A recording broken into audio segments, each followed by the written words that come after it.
Hello, lovely friends. Thank you so much for stopping by again today. This is Osu's Kitchen. You are warmly welcome. I am so excited to share with you my ultimate herbs and spice blend. It's so versatile. It's perfect with chicken, meat, or fish, and it's great with pepper soup, wache stew, and shito. So come with me and let's do this. Over here are some ginger which I've cut into pieces so it can blend smoothly without any strings. And I have here one red onion. I'm just going to go ahead and chop them into like medium size for ease of blending. And if you are new stopping by, I would like to say a special welcome to you. I hope you would consider to join us by subscribing, and thank you so much to all my old subscribers. Next to go in are some garlic, about handful, which is of equal quantity to the ginger we've already added. This is rosemary. I tend to go for the fresh ones as they are more fragrant. About handful as well has just been added, and this is also fresh thyme. I removed all the stem from it as it tends to be hard.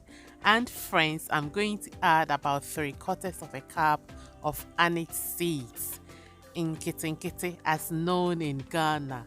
This can bring so much life to most African dishes. And I have here about 2 spoonfuls of cloves, pepper as known in the Akan language in Ghana. And as it is hard, I prefer to crush them a bit in the mortar before I add it to the blender. And friends, I really hope you give this a go.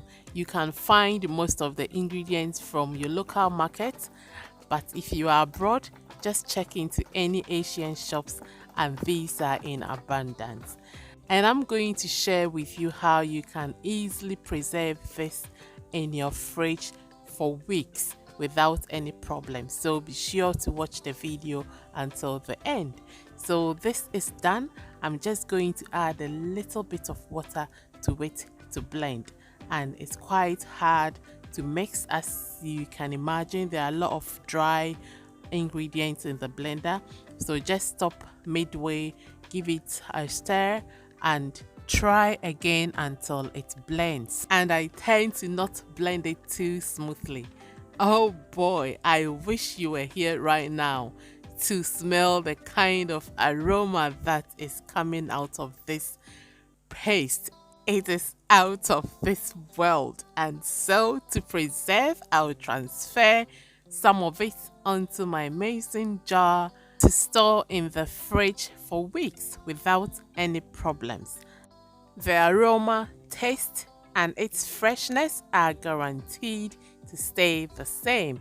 I've just added about 1.5 spoonfuls of salt to the paste and about 4 spoons of oil as well.